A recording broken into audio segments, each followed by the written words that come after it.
एक दिन जब मैं ट्रेन का इंतजार कर रहा था, मैंने देखा कि सबवे स्टेशन के एक कोने में एक बेघर आदमी खड़ा था और लोगों के आते जाते देखकर मन ही मन कुछ बुदबुदा रहा था। वो एक कप पकड़े हुए था और मानो छुट्टे पैसे मांग रहा हो। एक मोटी औरत उस बेघर आदमी के पास से गुजरी और मैंने उसे साफ साफ कहते सुना, सुअर। मैंने मन ही मन सोचा, ये बेघर आदमी लोगों को गाली कर रहा है और फिर भी उनसे पैसे की उम्मीद कर रहा है। तभी एक लंबा चौड़ा बिजनेसमैन वहां से गुजरा और वो बेघर आदमी बुदबुदाया, इंसान, इंसान। मैं इससे इनकार नहीं कर सकता, जाहिर है वो इंसान ही था। अगले दिन मैं सबवे स्टेशन पर जल्दी पहुंच गया और मेरे पास थोड़ा समय था, इसलिए मैंने उस बेघर आदमी के पास खड़े होकर उसकी अजीबो गरीब बुदबुदाहट सुनने का फैसला किया। एक दुबला पतला थका मांदा सा दिखने वाला आदमी उसके सामने से गुजरा और मैंने उस बेघर आदमी को बुदबुदाते सुना, गाय, गाय। मैंने सोचा वो आदमी गाय होने के लिए बहुत ज्यादा दुबला पतला था। वो मुझे टर्की या मुर्गे जैसा ज्यादा लग रहा था।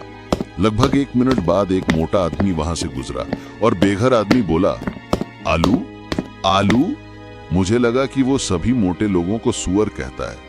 उस दिन काम पर मैं उस बेघर आदमी और उसके अजीबोगरीब व्यवहार के बारे में सोचता रहा। मैं उसकी बुदबुदाहट में कोई तर्क या पैटर्न ढूंढने की कोशिश करता रहा। मैंने सोचा शायद उसमें कोई मानसिक शक्ति है, शायद उसे पता हो कि ये लोग पिछले जन्म में क्या थे। बहुत से लोग पुनर्जन्म में विश्वास करते हैं। मैंने उस बेघर आदमी को कई बार देखा और मुझे लगने लगा कि मेरा सिद्धांत सही है।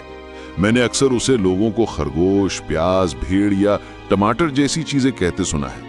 एक दिन जिज्ञासा मुझ पर हावी हो गई और मैंने उससे पूछने का फैसला किया कि क्या हो रहा है।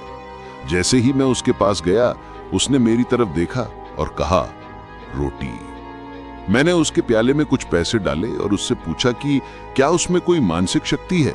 बेघर आदमी मुस्कुराया और बोला, हाँ बिल्कुल, मेरे पास एक मानसिक शक्ति है। ये एक ऐसी योग्यता है जो मुझे वर्षों पहले प्राप्त हुई थी, लेकिन ये वैसी नहीं है जैसी आप उम्मीद कर सकते हैं। मैं भविष्य नहीं बता सकता, न ही मन पढ़ सकता हूं, वगैरह वगैरह। तो फिर आपकी योग्यता क्या है? मैंने उत्सुकता से पूछा। योग्यता तो बस ये जानना है कि किसी ने आखिरी बार क्या खाया था, उसने कहा। मैं हंसा क्योंकि मुझे एहसास हुआ कि वो सही था। उसने कहा, रोटी। उस दिन नाश्ते में मैंने आखिरी चीज टोस्ट खाई थी। मैं सिर हिलाते हुए चला गया। किसी के पास जितनी भी मानसिक योग्यताएं हो सकती हैं, उनमें से ये सबसे बेकार होगी। लेकिन तब मुझे समझ आया, उस दिन जिस आदमी को देखकर उसने इंसान कहा था,